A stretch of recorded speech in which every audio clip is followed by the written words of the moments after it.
Hello students, मैं आनंद sir स्वागत करता हूं आप सभी का आपके अपने यूट्यूब चैनल मैथमेटिक्स में। स्टूडेंट्स, आज की इस वीडियो में हम लोग कक्षा 9 समांतर चतुर्भुजों और त्रिभुजों के क्षेत्रफल का प्रश्नावली 9D हल करने वाले हैं। पिछली वीडियो में स्टूडेंट्स प्रश्न नंबर 8 तक हम लोग हल कर चुके थे। स्टूडेंट्स, अगर पीछे की वीडियो आप नहीं देखे हुए हैं तो नीचे डिस्क्रिप्शन में आपको लिंक मिल जाएगा, वहां से पीछे की वीडियो देख सकते हैं। और स्टूडेंट्स, अगर आप चैनल पे नए हैं और अब तक आपने चैनल को सब्सक्राइब नहीं किया हुआ तो एक बार चैनल को जरूर सब्सक्राइब करें। वीडियो को स्टार्ट करते हैं स्टूडेंट्स। प्रश्न नंबर 9 है, आकृति में ABCD एक समांतर चतुर्भुज है और BC को एक बिंदु Q तक इस प्रकार बढ़ाया गया है कि AD बराबर CQ है। यदि AQ भुजा DC को P पर प्रतिच्छेद करती है तो दर्शाइए कि BPC का जो क्षेत्रफल है वह DPQ के क्षेत्रफल के बराबर है। यहाँ पे AR का मतलब होता है एरिया, और एरिया इंग्लिश में एरिया और हिंदी में उसको क्षेत्रफल कहते हैं। ठीक है, तो आपको यह दिखाना है कि BPC का क्षेत्रफल DPQ के क्षेत्रफल के बराबर है। अब जैसे दिया हुआ उस हिसाब से यहाँ पे चित्र को बना लिया गया है। देखिए चित्र आपका क्या कह रहा है। यहाँ पे आपसे सबसे पहले बोला हुआ है कि ABCD एक समांतर चतुर्भुज है, तो यहाँ पे ABCD एक समांतर चतुर्भुज हमने बना लिया। अब यहाँ पे जो BC लाइन है उसको Q तक इस प्रकार बढ़ाया गया, कि जो AD और CQ आपस में क्या है, बराबर है। फिर यहाँ पे जो AQ भुजा है, ठीक है, AQ भुजा पे एक बिंदु P लिया गया जो कि DC को प्रतिच्छेद करता है, बिंदु P पर प्रतिच्छेद करता है। और हमें सिद्ध करना है कि BPC का जो क्षेत्रफल है DPQ के क्षेत्रफल के बराबर है। तो देखिए इस प्रश्न को कैसे हल करेंगे स्टूडेंट्स। सबसे पहले लिखेंगे स्टूडेंट्स, दिया है, देखिए क्या दिया हुआ है। ABCD एक समांतर चतुर्भुज है तथा BC को एक बिंदु Q तक इस प्रकार बढ़ाया गया है कि AD बराबर CQ तथा AQ भुजा DC को P पर प्रतिच्छेदित करती है। सिद्ध क्या करना है कि BPC का जो क्षेत्रफल है वह DPQ के क्षेत्रफल के बराबर है। ठीक है, रचना में हमने क्या किया कि AC तथा PB को मिलाया। अब देखिए उपपत्ति में स्टूडेंट्स एक बार चित्र में देखते हैं। अब चित्र में देखिए त्रिभुज APC और त्रिभुज BPC दोनों जो है एक ही आधार PC पर तथा समान समांतर रेखाओं PC और AB के बीच स्थित हैं, तो इन दोनों का जो क्षेत्रफल होगा वो आपस में क्या होगा, बराबर होगा। तो वही चीज यहां पे लिखेंगे। तो देखिए क्या लिखा स्टूडेंट्स, चूंकि त्रिभुज APC और त्रिभुज BPC एक ही आधार PC पर तथा समान समांतर रेखाओं PC और AB के बीच स्थित हैं, अतः यहाँ पे APC का जो क्षेत्रफल है वह BPC के क्षेत्रफल के बराबर है। इसको समीकरण फर्स्ट बनाएंगे स्टूडेंट्स। अब देखिए चित्र में जो है, यहाँ पे देखिए चित्र में जो AD है, ठीक है, AD समांतर क्या है, CQ, यह दिया हुआ है। ठीक है, AD समांतर CQ दिया हुआ है, तो यहाँ पे लिखेंगे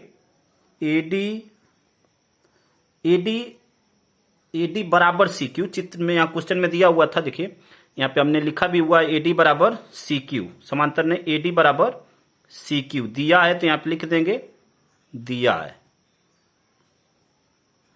ठीक है स्टूडेंट्स, यह हमें दिया हुआ है। अब देखिए यहाँ पे जो है, जो AD लाइन है, ठीक है, वह BC के समांतर है, क्योंकि ABCD क्या है, एक समांतर चतुर्भुज है। समांतर चतुर्भुज की जो सम्मुख भुजा होती है आपस में समांतर होती है। तो यहां से देखिए AD समांतर क्या हो जाएगा, BC के। ठीक है, यहाँ पे रीजन में आप लिखना चाहें तो लिख सकते हैं ABCD एक समांतर चतुर्भुज है। यह चतुर्भुज का चिन्ह है स्टूडेंट्स। ठीक है, अब देखिए जब AD BC के समांतर है तो यहीं से हम यह भी लिख सकते हैं कि जो AD लाइन है वह समांतर होगी CQ के। ऐसा क्यों, देखिए BC लाइन इसी लाइन को आगे बढ़ाया गया है तो यह CQ प्राप्त हो रहा है। तो जब दोनों यह भी इसी लाइन में स्थित है तो AD अगर BC के समांतर है तो AD CQ के भी क्या होगा, समांतर होगा, क्योंकि CQ इसी लाइन में स्थित एक बिंदु है। ठीक है, अब देखिए जब यह ऐसा हुआ तो यहां से अब क्या हमें प्राप्त हो रहा है, ADQC भी एक समांतर चतुर्भुज होगा, क्योंकि सम्मुख भुजाओं का यहाँ पे एक युग्म जो है क्या हो गया, समांतर हो गया, जो कि यहाँ पे ADCQ के समांतर हो गया। तो ADQC एक क्या हो जाएगा, समांतर चतुर्भुज हो जाएगा। तो यहां लिखेंगे इसलिए या चूंकि चतुर्भुज ADQC में ADQC में देखिए, ADQC में सम्मुख भुजाओं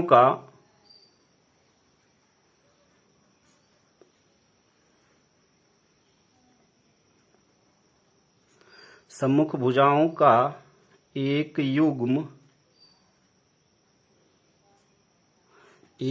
बराबर और समांतर है। इसलिए ADQC एक समांतर चतुर्भुज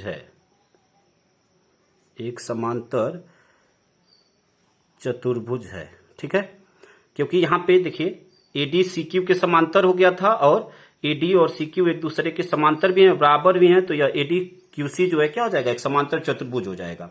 अब देखिए जब यह समांतर चतुर्भुज होगा तो यहां से देखिए, अब यह P जो है, देखिए एक बार चित्र में देख लीजिए, यहां से अब यह जो है AP और PQ आपस में बराबर है, AP और PQ आपस में बराबर है, तो यहां से लिखेंगे AP, देखिए AP और PQ आपस में बराबर है, तो हम क्या लिख सकते हैं यहां से कि AP और बराबर PQ भी लिख सकते हैं, ठीक है। और यहां से देखिए, यहां से यह दोनों आपस में बराबर हो जाएंगे, यहां से CP और PD आपस में बराबर होंगे, क्योंकि यह क्या है, इस लाइन का DC का मध्य बिंदु है। तो यहां से इसको भी लिख लेंगे कि क्या लिख लेंगे कि CD या CP बराबर PD, ठीक है स्टूडेंट्स। अब हम लोग यहां से अब बात करेंगे त्रिभुज APC, ठीक है। अभी हम नीचे वह चीज लिखेंगे, त्रिभुज APC तथा त्रिभुज DPQ में, ठीक है। त्रिभुज APC और त्रिभुज DPQ में हम लोग बात करेंगे, तो यहां पे वही चीज लिखेंगे, त्रिभुज APC तथा त्रिभुज DPQ में, ठीक है। अब देखिए जो चीज आपको हमने बताया हुआ यहां पे लिख लिया हमने क्या बोला था, AP बराबर PQ और CP बराबर PD, और त्रिभुज APC और DPQ में हम लोग बात कर रहे हैं, इन दोनों त्रिभुजों को हम सर्वांग सम प्रूफ करेंगे। तो यहां से लिखेंगे AP बराबर PQ जो हमें यहां पे प्राप्त हुआ है। अब देखिए कोण APC बराबर कोण DPQ, और यह क्या होंगे, शीर्षाभिमुख कोण होंगे, ठीक है। इंग्लिश में इसको वर्टिकली अपोजिट एंगल बोलते हैं। और यहां से देखिए CP बराबर PD, जो कि यहां पे हमने दिखाया है, CP बराबर PD। अब यहां पे तीन कंडीशन जब हमें अलग अलग प्राप्त हो गई स्टूडेंट्स, तो हम कह सकते हैं कि ये दोनों त्रिभुज आपस में क्या हो जाएंगे, सर्वांगसम हो जाएंगे। तो यहां से हम लिख सकते हैं कि त्रिभुज APC सर्वांगसम होगा त्रिभुज DPQ के, ठीक है।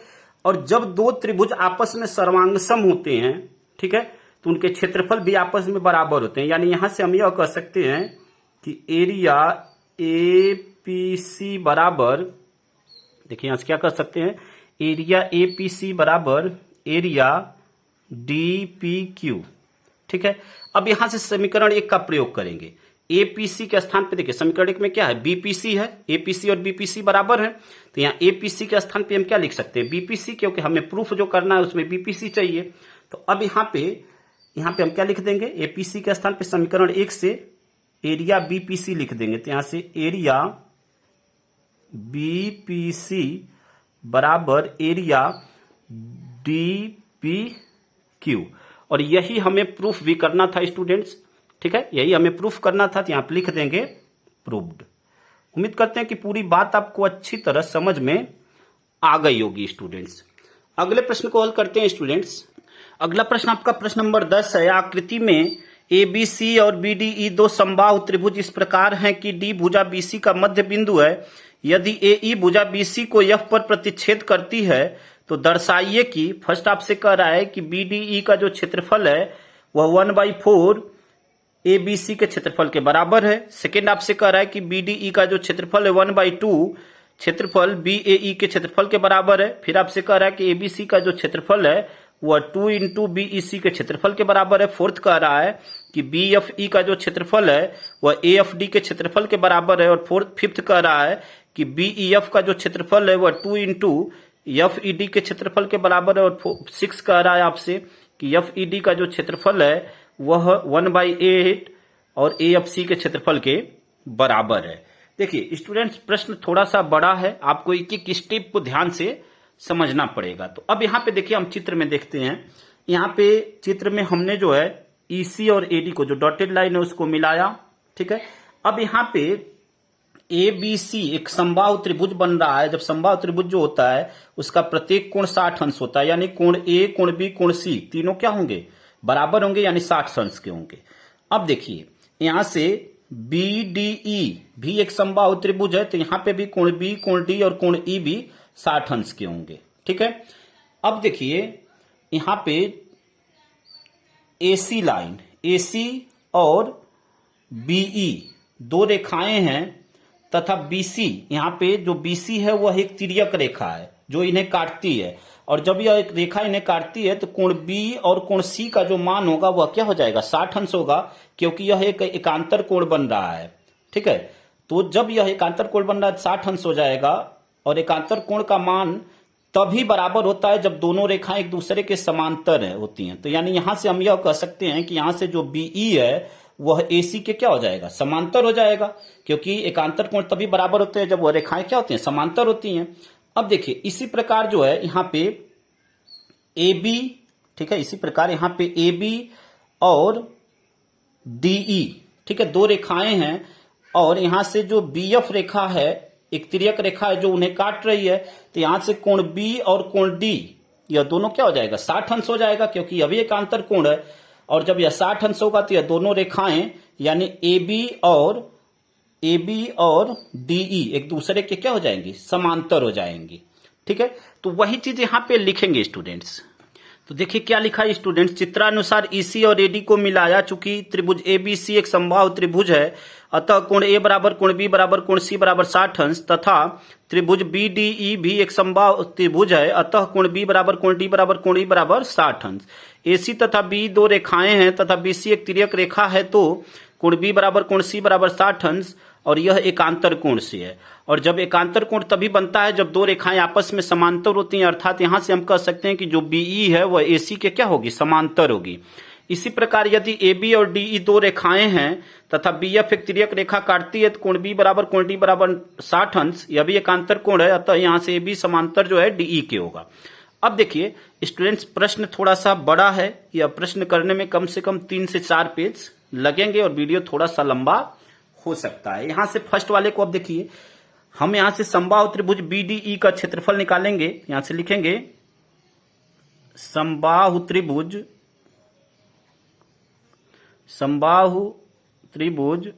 BDE का क्षेत्रफल बराबर। ठीक है, अब देखिए जो समबाहु त्रिभुज का क्षेत्रफल होता है वह होता है करड़ी में 3/4 और भुजा का स्क्वायर। ठीक है, तो BDE में जो भुजा है, भुजा का स्क्वायर, यानी यह भुजा कौन सी होगी, BD होगी, तो BD का स्क्वायर। ठीक है स्टूडेंट्स, उम्मीद करते हैं कि इतनी बात आपको अच्छी तरह समझ में आ गई होगी और इसको समीकरण फर्स्ट बना लेंगे। अब देखिए इसी प्रकार त्रिभुज ABC का हम क्षेत्रफल निकालेंगे। त्रिभुज ABC भी एक समबाहु त्रिभुज है, तो यहां से लिखेंगे त्रिभुज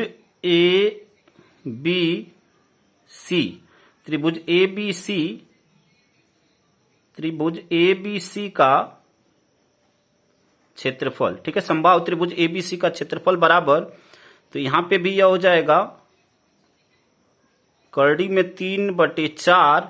ठीक है, और यहां पे जो भुजा होगी वह BC स्क्वायर होगी। ठीक है, तो यहां पे BC स्क्वायर, इसको समीकरण 2 बना लेंगे, यहां पे समबाहु लिख लेंगे। ठीक है स्टूडेंट्स, उम्मीद करते हैं कि इतनी बात आपको अच्छी तरह समझ में आ गई होगी। अब देखिए आपको क्या करना है, यहां पे समीकरण 1 में समीकरण 2 से भाग देंगे। ठीक है, यहां पे लिखेंगे समीकरण, ठीक है, यहां पे समीकरण 1 और यहां डिवाइड का चिन्ह दे रहे हैं समीकरण 2। ठीक है, आप पूरा लिख सकते हैं समीकरण 1 में समीकरण 2 से भाग देने पे। ठीक है, अब देखिए यहां से, अब समीकरण 1 में जब समीकरण 2 से भाग दिया जाएगा तो यहां पे area B D E, area B D E बटे में area A B C, area A B C बराबर, अब यहां से देखिए यह समीकरण 1 में समीकरण 2 से दिया जा रहा है, समीकरण 1 का जो मान है वो ऊपर रहेगा, यानी करड़ी में 3/4 B D square divide by करड़ी में 3/4 बी सी स्क्वायर। ठीक है स्टूडेंट्स, अब देखिए करड़ी में 3 से करड़ी में 3/4 से करड़ी में 3/4 कट जाएगा, और यह देखिए बी डी स्क्वायर। ठीक है, अब एक बार चित्र को देख लेते हैं स्टूडेंट्स। देखिए चित्र हमने यहाँ पे अलग से बनाया हुआ है, देखिए चित्र में एक बार देखिए यह बी डी स्क्वायर। अब बी सी स्क्वायर के स्थान पे हम क्या लिख सकते हैं, देखिए बी सी यह पूरा है और यह डी जो है बीसी का मध्य बिंदु है। ठीक है, डी जो है बीसी का मध्य बिंदु है, तो यह पूरा बीसी है। अगर हम बीडी के रूप में इसको लिखना चाहें तो बीडी, अब जब डी बीडी बीसी का मध्य बिंदु है तो बीडी प्लस बीडी हो जाएगा। अगर बीसी बराबर हम क्या कर सकते हैं, बीडी प्लस बीडी, यानी इस बीसी के स्थान पे हम क्या लिख सकते हैं, 2BD लिख सकते हैं, बीसी बीडी प्लस बीडी। ठीक है ना, जैसे यह पूरा दूरी क्या है, बीसी है और डी इसका मध्य बिंदु है, यानी बीडी प्लस बीडी अगर 2 बार हम जोड़ दें, ठीक है, तो वह बीसी के बराबर हो जाएगा। देखिए यहां से बीडी और डीसी आपस में बराबर होगा। ठीक है ना, तो अगर हम बीडी प्लस डीसी लिखें और डीसी के स्थान पे फिर बीडी का मान रख लें तो बीडी प्लस बीडी यानी बीसी के बराबर हो जाएगा। तो यानी बीसी के स्थान पे हम क्या लिख सकते हैं, बीडी प्लस बीडी यानी 2BD, 2BD। ठीक है ना, क्योंकि यह बीसी का, यह बीडी का क्या है, 2 गुना है, बीसी जो है बीडी का 2 गुना है, तो यहाँ पे 2BD और स्क्वायर है तो यहाँ पे स्क्वायर कर देंगे। ठीक है स्टूडेंट्स, उम्मीद करते हैं कितनी बात आप अच्छी तरह समझ गए होंगे। अब देखिए यहां से यह क्या हो जाएगा, यह हो जाएगा आपका BD स्क्वायर बटे में, देखिए यह स्क्वायर होगा तो यह क्या हो जाएगा, 2 2 जा 4, 2 दूनी 4, और यह हो जाएगा BD स्क्वायर। अब देखिए यहां से BD स्क्वायर से BD स्क्वायर कट गया स्टूडेंट्स। ठीक है, यहां BD स्क्वायर से BD स्क्वायर कट गया। अब यहां से बचा क्या आपका, यह बच गया 1/4, और यहां से क्या बचा, एरिया BDE बटे में एरिया ABC। अब देखिए हमें सिद्ध क्या करना है, हमें फर्स्ट वाले में सिद्ध करना है कि BDE का जो क्षेत्रफल है, ठीक है, BDE का जो क्षेत्रफल है फर्स्ट वाले में, BDE का क्षेत्रफल 1/4 त्रिभुज ABC के क्षेत्रफल के बराबर है। तो अब यहां से देखिए क्रॉस मल्टीप्लाई कर देंगे, यानी तिरछा गुणा कर देंगे। ठीक है, बस इसी टर्म का सीधा ऐसे गुणा करेंगे तो यहां से क्या हो जाएगा, एरिया BDE बराबर 1/4, इस टर्म को एज छोड़ेंगे और इसको इसके साथ भेज देंगे तो यह क्या हो जाएगा, एरिया ABC।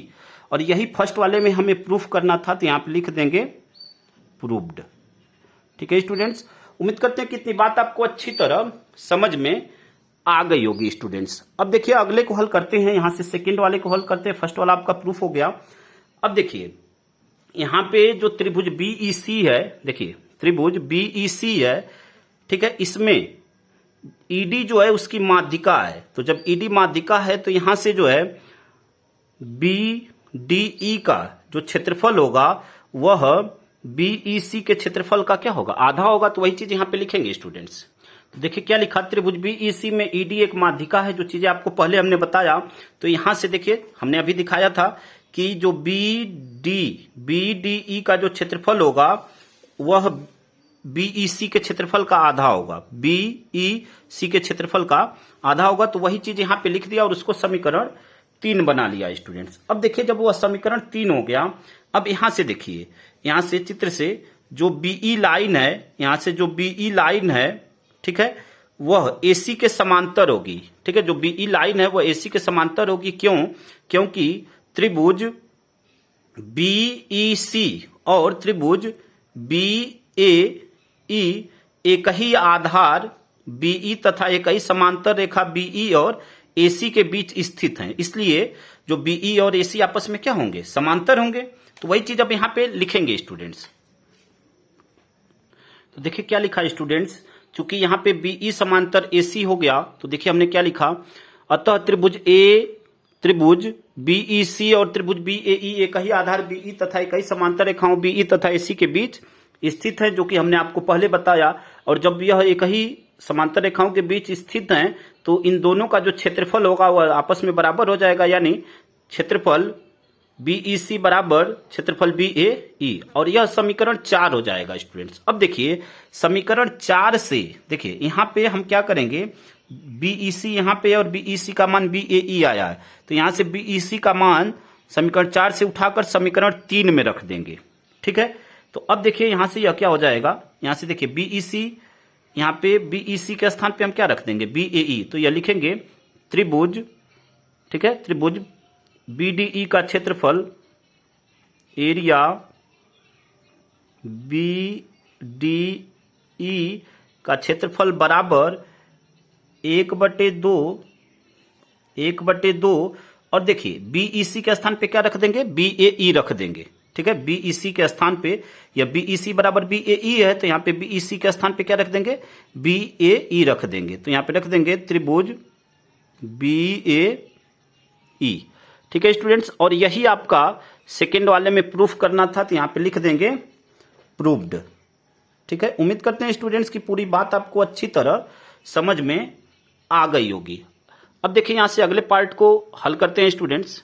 तो अब देखिए थर्ड वाले में हमने क्या लिखा है स्टूडेंट्स, पुनः क्योंकि ईडी रेखा त्रिभुज बीईसी की एक माध्यिका है, अतः बीडीई का जो क्षेत्रफल है 1/2 त्रिभुज बीईसी है, ठीक है। देखिए जो माध्यिका होती है किसी भी त्रिभुज को दो बराबर क्षेत्रफलों में विभाजित करती है। अब यहां पे देखिए चित्र में जो बीडीई का क्षेत्रफल है, देखिए बीडीई, यह जो क्षेत्रफल है यहाँ पे बीईसी बड़ा त्रिभुज है और यह इसका मध्य बिंदु था, डी इसका मध्य बिंदु था, ठीक है ना। तो यानी जो बीडीई का जो क्षेत्रफल होगा वह बीईसी के क्षेत्रफल का क्या होगा, आधा होगा, ठीक है। तो वही चीज यहाँ पे हमने लिख दिया, ठीक है। अब देखिए जब यह चीज हमने लिख दिया, अब यहां से कैसे हल करेंगे, यह देखिए। अब यहां से हम जो भाग 1 में हमने हल किया हुआ था कि एरिया त्रिभुज बीडीई बराबर 1/4 यानी 1/4 एरिया त्रिभुज एबीसी, यह भाग फर्स्ट पार्ट में हमने प्रूफ किया था, ठीक है। भाग यह नहीं है, भाग फर्स्ट से, ठीक है, यह भाग फर्स्ट में हमने प्रूफ किया था। अब देखिए दोनों समीकरण का जो लेफ्ट हैंड साइड है वो आपस में बराबर है, तो जब किसी समीकरण का एक भाग बराबर होता है तो दूसरा भाग भी आपस में बराबर होता है, यानी लेफ्ट हैंड साइड यहां से बराबर है तो राइट हैंड साइड भी आपस में क्या होगी, बराबर होगी। यानी यहां से हम यह भी लिख सकते हैं कि 1/4 एरिया एबीसी बराबर 1/2 एरिया बीईसी, ठीक है स्टूडेंट्स। उम्मीद करते हैं कितनी बात आप अच्छी तरह समझ गए होंगे। अब देखिए यहां से 4 का जब इधर मल्टीप्लाई करेंगे तो यह क्या हो जाएगा, एरिया, यहां पे त्रिभुज लगाना है, एरिया त्रिभुज एबीसी बराबर इसका मल्टीप्लाई होगा तो यह क्या हो जाएगा, 4 × 1/2 एरिया त्रिभुज बीईसी, 2 से कट कर देंगे, 2 दूनी 4, यानी एरिया त्रिभुज एबीसी बराबर 2 एरिया त्रिभुज बीईसी, ठीक है। और यही आपको थर्ड वाले में प्रूफ करना है, तो यहां पे लिख देंगे स्टूडेंट्स प्रूव्ड। उम्मीद करते हैं कि यहां तक आपको बहुत ही अच्छी तरह समझ में आया होगा। अब चौथे को हल करते हैं, फोर्थ पार्ट को। तो अब यहां से देखिए, चूंकि यह देखिए कोण बी डी ई और कोण ए बी डी, यह दोनों क्या है, 60 अंश हैं, जो कि पीछे हमने लिखा हुआ था, ठीक है ना, स्टार्टिंग में कि कोण डी, ठीक है ना, कोण डी और कोण बी, या कोण का जो हमने नाम लिया यानी बस इस कोण का जो बीच में होता है उसी की बात होती है, और इस कोण की बात किए हैं तो यहां से लिखेंगे, देखिए कोण बी डी ई बराबर कोण ए बी डी बराबर 60 अंश यहां पे लिख लेंगे, दिया है, ठीक है, दिया है, ठीक है स्टूडेंट्स। अब देखिए हमने क्या लिखा, बी डी ई, तो देखिए जो बीच में होता है उसी की बात होती है, यानी बी डी ई की बात हुई है तो यह कोण बात किया गया है, और ए बी डी यानी इस कोण, यह दोनों कोण हमने स्टार्टिंग में लिखा हुआ था, कोण बी और कोण डी आपस में बराबर है और दोनों 60 अंश है, ठीक है, यह दिया हुआ है। अब देखिए यहां से जो है बी डी ई और ए डी ई, ठीक है, ए त्रिभुज बी डी ई और त्रिभुज एक मिनट यहां पे देख लीजिए, त्रिभुज यहां से त्रिभुज बी डी ई और त्रिभुज ए डी ई दोनों जो है एक ही आधार, दोनों का आधार समान है, दोनों एक ही आधार डीई और एक ही समांतर रेखा ए बी और डीई के बीच स्थित है, तो इन दोनों का जो क्षेत्रफल होगा यानी त्रिभुज बी डीई का जो क्षेत्रफल होगा वह ए डीई के क्षेत्रफल के बराबर होगा। तो वही चीज यहां पे लिखेंगे स्टूडेंट्स। तो देखिए क्या लिखा है स्टूडेंट्स, त्रिभुज बी डीई और त्रिभुज ए डीई एक ही आधार डीई तथा एक ही समांतर रेखाओं ए बी और डीई के बीच स्थित हैं, अतः त्रिभुज बी डीई का क्षेत्रफल बराबर त्रिभुज ए डीई का क्षेत्रफल। जो चीजें आपको हमने बताया हुआ यहां पे लिख दिया। अब देखिए, अब दोनों पक्षों से स्टूडेंट्स हम यहां पे क्या करेंगे, यहां पे दोनों पक्षों से हम एफ ई डी घटाएंगे, तो यहां पे लिखेंगे दोनों पक्षों से त्रिभुज एफ ई डी का क्षेत्रफल घटाने पर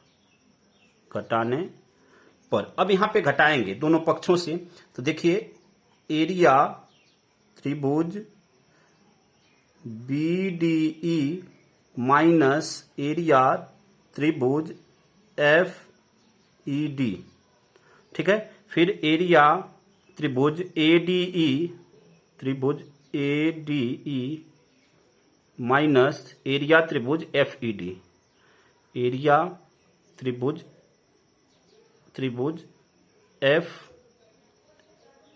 ई डी, ठीक है, एफ ई डी। अब देखिए स्टूडेंट्स आपको क्या करना है, अब यहां पे देखिए बी डी ई, जब बी डी ई में से एफ ई डी माइनस हो गया, देखिए बी डी ई में से यह पूरा इतना बड़ा त्रिभुज है बी डी ई और उसमें से एफ ई डी माइनस हो गया, तो बचेगा क्या, यहां पे बचेगा आपका बी एफ ई बचेगा, यानी इस माइनस को हम क्या लिख सकते हैं, ठीक है, इस माइनस को हम क्या लिख सकते हैं कि एरिया त्रिभुज बी एफ ई, ठीक है। अब इस भाग को देखिए, यह पूरा क्या है ए डी ई, ठीक है, यह पूरा इतना त्रिभुज बन रहा है ए डी ई और उसमें से एफ ई डी माइनस हो रहा है, एफ ई डी माइनस हो रहा है, तो बचेगा क्या, यह ऊपर वाला भाग बच जाएगा यानी ए एफ डी बच जाएगा, तो इसके स्थान पे हम क्या रख देंगे, एरिया त्रिभुज ए एफ डी, ठीक है। यही आपको प्रूफ करना था फोर्थ वाले में, तो यहां पे लिख देंगे स्टूडेंट्स प्रूव्ड।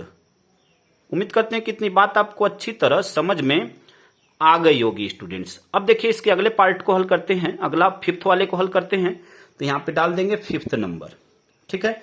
अब देखिए फिफ्थ वाले में क्या है कि त्रिभुज बी डी ई, ठीक है, और त्रिभुज ए ई डी, यह जो है एक ही आधार डीई तथा एक ही समांतर रेखा ए बी और डीई के बीच स्थित है, तो यहां से जो बी डी का जो क्षेत्रफल होगा वह ए ई डी के क्षेत्रफल के बराबर होगा, तो यहां पे भी वही चीज लिखेंगे और यहां पे भी दोनों पक्षों से हम एफ ई डी माइनस करेंगे और देखिए यहां से हमें क्या प्राप्त होगा स्टूडेंट्स।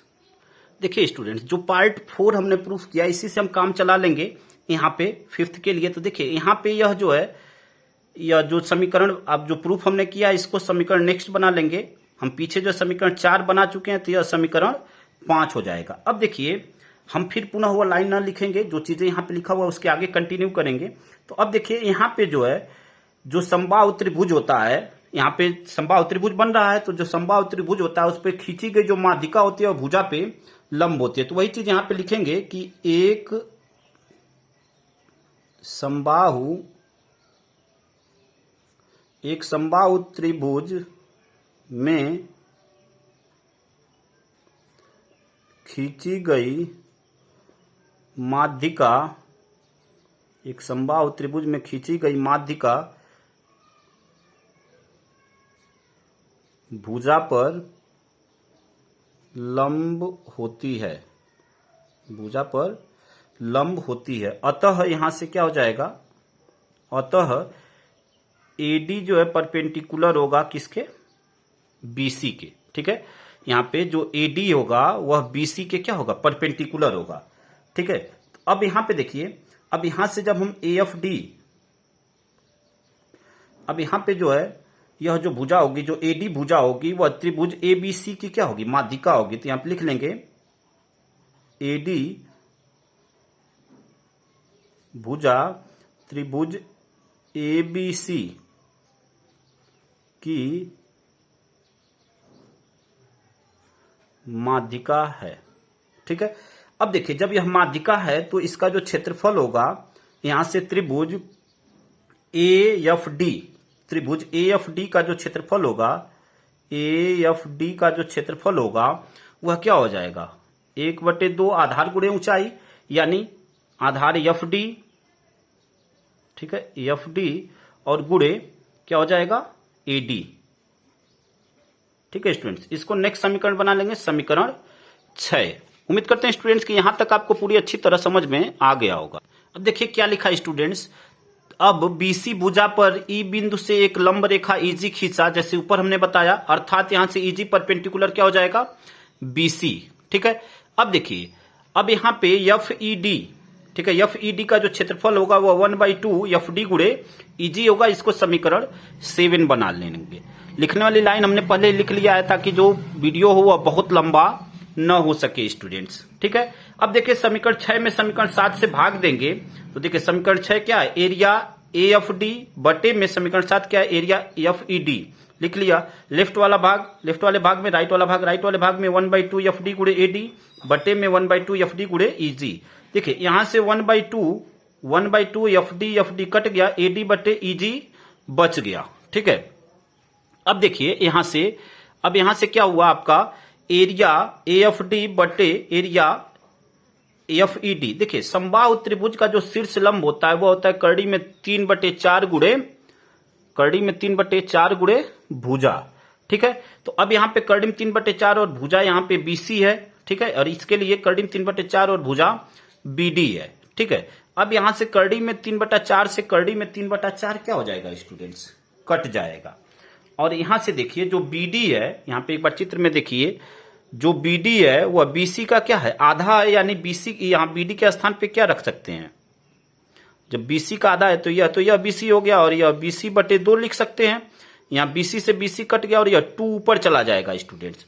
ठीक है, क्योंकि यह व्युत्क्रम हो जाता है तो यह 2/BC हो जाएगा, बीसी से बीसी कट गया, 2 ऊपर चला जाएगा। यानी यहां से हमें प्राप्त क्या होगा, देखिए यहां से हमें प्राप्त होगा एरिया, देखिए त्रिभुज AFD बराबर, अब यह 2 जब ऊपर चला जाएगा इसका तिरछा गुणा कर लेंगे तो यह हो जाएगा 2 एरिया त्रिभुज FED। ठीक है, और इसको हम नेक्स्ट समीकरण बना लेंगे, देख लीजिए एरिया त्रिभुज FED, इसको नेक्स्ट समीकरण बना लेंगे, यह हो जाएगा समीकरण 8। ठीक है स्टूडेंट्स, उम्मीद करते हैं कि यहां तक आप अच्छी तरह समझ गए होंगे। अब देखिए, अब इस पे हम कर देते हैं यहां से, अब समीकरण 5 और 8 से हम लिखेंगे, समीकरण 5 तथा 8 से, तो यहां पे लिखेंगे समीकरण 5 तथा समीकरण 8 से। देखिए अब समीकरण 5 तथा 8 से हम क्या कर सकते हैं स्टूडेंट्स, देखिए समीकरण 5 तथा 8 से, समीकरण 5 में हमें क्या दिया हुआ है, BFE बराबर दिया हुआ है AFD। ठीक है, आप जहां नोट करेंगे वहां पे आप देख सकते हैं। तो देखिए BFE को तो हम एज इट इज छोड़ेंगे, तो यहां से लिखेंगे एरिया BFE बराबर, अब देखिए ए एफ डी, समीकरण 8 में ए एफ डी का मान आया हुआ है 2 एरिया एफ ई डी, तो वही एफ ई डी के स्थान पे, ए एफ डी के स्थान पे, ठीक है ना, यहां से समीकरण 8 से यह जो मान है वो समीकरण 5 में रख देंगे, यानी ए एफ डी के स्थान पे हम रख देंगे कि 2 एरिया, देखिए क्या आया हुआ है, 2 एरिया त्रिभुज एफ ई डी, और यही आपको प्रूफ करना था स्टूडेंट्स, तो यहां पे लिख देंगे प्रूव्ड। ठीक है, उम्मीद करते हैं कि यहां तक आपको अच्छी तरह समझ में आ गया होगा स्टूडेंट्स। अब देखिए इसके अगले पार्ट को हल करते हैं। अगला पार्ट आपका 6 है, तो यहाँ पे 6 नंबर डाल लेंगे और 6 वाले पार्ट को अब हल करते हैं। तो देखिए 6 वाले पार्ट में क्या है कि यहां से देखिए, यहां से ए एफ सी का जो क्षेत्रफल होगा, ए एफ सी, एक बार चित्र में देख लीजिए, यहाँ पे ए एफ सी का जो क्षेत्रफल होगा वह ए एफ डी के क्षेत्रफल प्लस ए डी सी के क्षेत्रफल के बराबर होगा। तो वही चीज यहां पे लिखेंगे स्टूडेंट्स। तो देखिए क्या लिखा है स्टूडेंट्स, त्रिभुज ए एफ सी का जो क्षेत्रफल है वह त्रिभुज ए एफ डी प्लस त्रिभुज ए डी सी के क्षेत्रफल के बराबर होगा। एक बार चित्र में देख लीजिए क्या बोला हुआ है, त्रिभुज ए एफ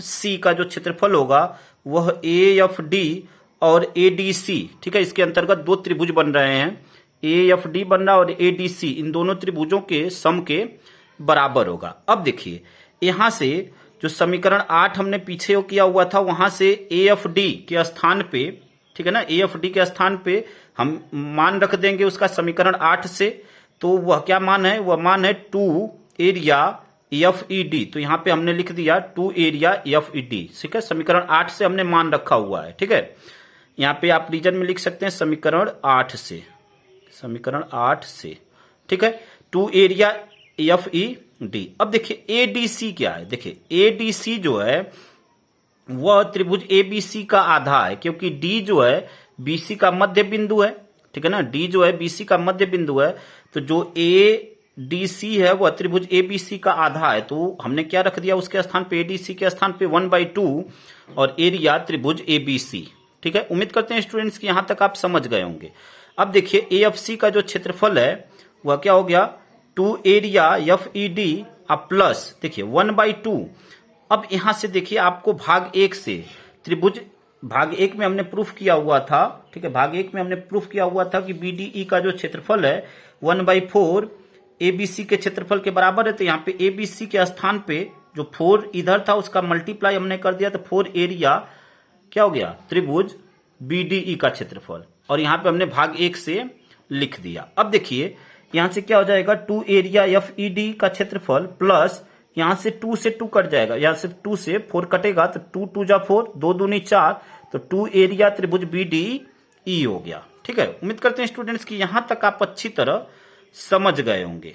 ठीक है, अब देखिए यहां से आपको क्या करना है, यहां से जो है देखिए त्रिभुज, यहां पे एक बार देख लीजिए, एक बार चित्र में, त्रिभुज बीडीई और त्रिभुज एईडी, ठीक है, यह एक ही आधार ईडी और एक ही समांतर रेखा एबी और ईडी के बीच स्थित है, तो इन दोनों का जो क्षेत्रफल होगा, दोनों त्रिभुजों का जो क्षेत्रफल होगा वह आपस में बराबर होगा, यानी एईडी का क्षेत्रफल और बीडीई का क्षेत्रफल आपस में बराबर होगा। यानी यहां पे हम बीडीई के स्थान पे हम क्या रख सकते हैं, एईडी भी रख सकते हैं, तो यहां से वही चीज लिखेंगे स्टूडेंट्स, एरिया एएफसी का क्षेत्रफल बराबर 2 एरिया त्रिभुज एफ ईडी का क्षेत्रफल और प्लस बीडीई के स्थान पे हम एईडी लिख लेंगे, तो यहां पे क्या लिख देंगे, त्रिभुज एईडी का क्षेत्रफल। ठीक है, एईडी का क्षेत्रफल, क्योंकि बीडीई और एईडी दोनों समान आधार पे स्थित है, तो दोनों का क्षेत्रफल आपस में बराबर होगा। ठीक है स्टूडेंट्स, उम्मीद करते हैं कि यहां तक आप अच्छी तरह समझ गए होंगे। अब यहां से देखिए आगे क्या करेंगे, यहां पे इस वाले भाग को एजीटी छोड़ेंगे और देखिए एईडी के स्थान पे एक बार चित्र में देखते हैं हम क्या लिख सकते हैं। देखिए एईडी, इसमें दो त्रिभुज हमें बन रहे हैं, देखिए एईडी में दो त्रिभुज हमें प्राप्त हो रहा है, एक तो त्रिभुज एएफडी हो रहा है और एक त्रिभुज एफईडी, यानी एईडी के स्थान पे हम लिखेंगे त्रिभुज AFD प्लस त्रिभुज FED। तो यहां पे वही चीज लिखेंगे स्टूडेंट्स। तो देखिए क्या लिखेंगे, यहां पे लिखेंगे 2 एरिया त्रिभुज FED। इस वाले भाग को एज इट इज छोड़ेंगे, इसके स्थान पे हम वही चीज लिखेंगे AFD का क्षेत्रफल प्लस FED का क्षेत्रफल। ठीक है, तो यहां पे वही चीज लिखेंगे 2, और यहां पे देखिए एरिया त्रिभुज AFD का क्षेत्रफल प्लस एरिया त्रिभुज FED का क्षेत्रफल, FED का क्षेत्रफल। ठीक है स्टूडेंट्स, उम्मीद करते हैं कि यहां तक आपको अच्छी तरह समझ में आ गया होगा। यहां पे 2 छूटा हुआ है तो यहां पे 2 लिख लेंगे। ठीक है स्टूडेंट्स, यहां से ब्रैकेट क्लोज। उम्मीद करते हैं कि यहां तक आपको अच्छी तरह सारी चीजें आ गई होंगी। अब देखिए यह जो 2 है इसका मल्टीप्लाई कर लेंगे दोनों में, तो यह क्या हो जाएगा 2 एरिया त्रिभुज FED का क्षेत्रफल प्लस 2 का दोनों में मल्टीप्लाई, तो यह क्या हो जाएगा 2 एरिया त्रिभुज AFD प्लस 2 एरिया त्रिभुज FED। ठीक है, अब देखिए यहां से आपको क्या करना है। अब यहां से FED 2 FED और 2 एरिया FED और दोनों ऐड हो जाएगा, तो यह क्या हो जाएगा 4 हो जाएगा। तो यहां से यह हो जाएगा 4 एरिया FED, 4 एरिया FED। ठीक है, प्लस बचा क्या आपका 2 एरिया AFD बचा। ठीक है, यहां से क्या बचा 2 एरिया AFD, तो यहां पे वही चीज लिखेंगे। अब बचा क्या आपका 2 एरिया AFD। ठीक है स्टूडेंट्स, अब देखिए यहां से आपको क्या करना है। अब यहां पे AFD के स्थान पे, ठीक है, AFD के स्थान पे समीकरण 8 से हम मान रख देंगे। तो अब यह क्या हो जाएगा आपका, यह हो जाएगा आपका 4 एरिया त्रिभुज FED प्लस 2 और ब्रैकेट में AFD का वहां पे मान जो है आपका है 2 एरिया। ठीक है, 2 एरिया त्रिभुज FED, 2 एरिया त्रिभुज FED का क्षेत्रफल। यहां पे समीकरण 8 से आप लिख सकते हैं, समीकरण 8 से।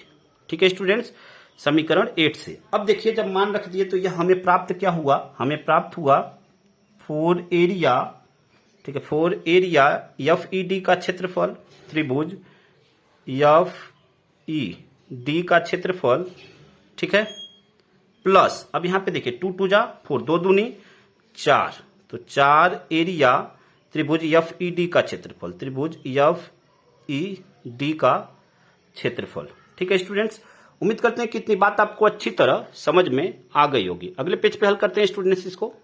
अब देखिए यहां पे क्या करेंगे, देखिए इन दोनों को ऐड करेंगे, या FED या VFED, 4 एरिया AFD और 4 एरिया FED। ठीक है, तो इन दोनों को ऐड करेंगे तो यह क्या हो जाएगा 4 और 4 8 एरिया FED। ठीक है, यहां पे इसको लिख लेते हैं, ऊपर स्पेस है यहां पे लिख लेते हैं। तो यहां से लिखेंगे एरिया AFC का क्षेत्रफल बराबर, ठीक है, 8 हो जाएगा आपका, 4 और 4 8 हो गया, 8 एरिया त्रिभुज FED, त्रिभुज FED का क्षेत्रफल। और यही आपको प्रूफ करना था स्टूडेंट्स, तो यहां पे लिख देंगे प्रूव्ड। ठीक है, उम्मीद करते हैं स्टूडेंट्स कि यहां तक आपको पूरी बात आपको अच्छी तरह समझ में आ गई होगी। स्टूडेंट्स वीडियो थोड़ा सा लंबा हुआ क्योंकि यह प्रश्न जो है 3-4 प्रश्न के बराबर था। ठीक है, लेकिन उम्मीद करते हैं कि प्रत्येक स्टेप आपको बहुत अच्छी तरह समझ में आया होगा। स्टूडेंट्स अगर वीडियो आपको अच्छा लगा तो वीडियो को प्लीज कमेंट करके जरूर बताइए कि आपको वीडियो कैसा लगा, और अपने दोस्तों तक अधिक से अधिक मात्रा में शेयर करिए ताकि उनकी भी हेल्प हो सके। और हाँ, चैनल को सब्सक्राइब करना ना भूलिए। धन्यवाद स्टूडेंट्स, जय हिंद, जय भारत।